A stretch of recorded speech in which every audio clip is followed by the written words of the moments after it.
কুমার রহমতুল্লাহ। প্রিয় দর্শক, আপনারা সবাই কেমন আছেন? আশা করি ভালো আছেন। প্রিয় দর্শক, আপনাদের মাঝে আজকে মহামূল্যবান গুরুত্বপূর্ণ একটি নিউজ নিয়ে হাজির হয়েছি। দেশে কিংবা বিদেশে সকল ব্যাংক গ্রাহকদের জন্য, বিশেষ করে ফার্স্ট সিকিউরিটি ইসলামী ব্যাংকের গ্রাহকদের জন্য মহা সুখবর নিয়ে হাজির হয়েছি আপনাদের মাঝে। প্রিয় দর্শক, আপনারা যদি আমাদের চ্যানেলটিতে নতুন হয়ে থাকেন তাহলে অবশ্যই চ্যানেলটি সাবস্ক্রাইব করে বেল বাটন অন করে রাখবেন, যাতে সবার আগে সবসময় আপনাদের মাঝে খবর পৌঁছে যায়। প্রিয় দর্শক, ধৈর্য সহকারে পুরো ভিডিওটি দেখতে থাকুন, তাহলে বুঝতে পারবেন ফার্স্ট সিকিউরিটি ইসলামী ব্যাংকের আমানতকারীদের টাকা থেকে কর্মীদের বেতন দিচ্ছে ফার্স্ট সিকিউরিটি ইসলামী ব্যাংক। ফার্স্ট সিকিউরিটি ইসলামী ব্যাংক পিএলসির আর্থিক অবস্থা এতটাই ভয়াবহ যে এখন তারা সরাসরি আমানতকারীদের টাকা থেকে কর্মীদের বেতন দিচ্ছে। এ তথ্য উঠে এসেছে বাংলাদেশ ব্যাংকের এক নথিতে। প্রতিবেদনে বলা হয়েছে, ব্যাংকটির ঋণ ও বিনিয়োগ থেকে আয় অপারেটিং ইনকাম এতটাই কম যে তা দিয়ে অপারেটিং খরচ ও দূরের কথা বেতনে পরিশোধ করা সম্ভব হচ্ছে না।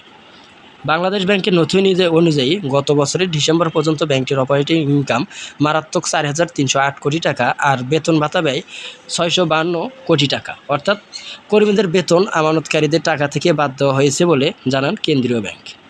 নথি অনুযায়ী গত বছরে ব্যাংকটির নেট লোকসান দাঁড়ায় 5,450 কোটি টাকা। মোট অপারেটিং ব্যয় হয় 1,051 কোটি 61 লাখ টাকা।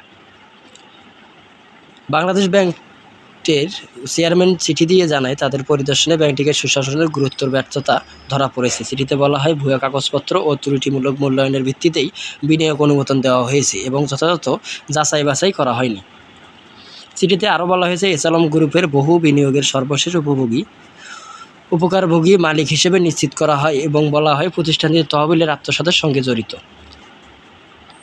সেই ব্যক্তি যিনি কোনো প্রতিষ্ঠানের আনুমানিক মালিক না হলেও কার্যরত এর নিয়ন্ত্রণ বা মালিকানা ভোগ করেন।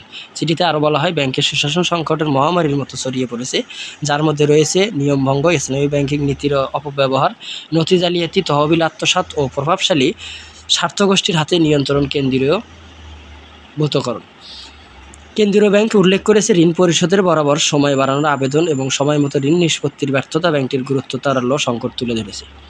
বাংলাদেশ ব্যাংক জানায়, ফার্স্ট সিকিউরিটি ইসলামী ব্যাংক ধারাবাহিকভাবে তারল্য ও রিজার্ভের ন্যূনতম মান পূরণে ব্যর্থ হয়েছে। এবছরের এপ্রিলে তাদের কভারেজ অনুপাত দাঁড়ায় 10.53%, যেখানে প্রয়োজন ছিল 100%। বাংলাদেশ ব্যাংকের প্রতিবেদনে বলা হয়, 56,805 কোটি টাকার প্রভিশন ঘাটতি দুর্বল ঋণ ব্যবস্থাপনা ও ঝুঁকি নিয়ন্ত্রণের আরেকটি প্রমাণ। এসব ফলে ব্যাংকটির ভিত্তিতে ব্যাংকটির টিকে থাকার ক্ষমতা নিয়ে প্রশ্ন তোলে বাংলাদেশ ব্যাংক। কেন্দ্রীয় ব্যাংক জানায়, আমানতকারীদের স্বার্থ রক্ষায় জন আস্থা পুনরুদ্ধার এবং আর্থিক স্থিতিশীলতা বজায় রাখতে সর্বোত্তম উপায় হল অবিলম্বে কৌশলগত নিয়ন্ত্রণ হস্তক্ষেপ। প্রতারক বলি এই ব্যাংকের চেয়ারম্যান হিসেবে নিয়োগ পান ইসলামী ব্যাংকের বাংলাদেশ সাবেক ব্যবস্থাপনা পরিচালক মোহাম্মদ আব্দুল মান্নান। যোগাযোগ করা হলে নতুন এই চেয়ারম্যান বলেন, ব্যাংকটির দুরবস্থার পেছনে বিশাল কেলেঙ্কারি ও ঋণ অনিয়ম দায়ী, যে এখানে প্রকৃত অর্থে কোনো ব্যাংকিং কার্যক্রম হয়নি। কেন্দ্রীয় ব্যাংকের ইতিমধ্যে ফার্স্ট সিকিউরিটি ইসলামী ব্যাংক সহ 5টি সমস্যাগ্রস্ত ব্যাংকে একীভূত করার সিদ্ধান্ত নিয়েছে। এর অংশ হিসেবে ব্যাংকের বোর্ড ও ব্যবস্থাপনা কর্তৃপক্ষ গতকাল মঙ্গলবার কেন্দ্রীয় ব্যাংকের সঙ্গে বৈঠক করেছে। বাংলাদেশ ব্যাংকের governor Ahsan H Mansur virtually এই বৈঠকে যোগ দেন। প্রিয় দর্শক, আজকের মতন এই পর্যন্ত থাকছে। পরবর্তী সব ভিডিও পেতে আমাদের সঙ্গেই থাকুন।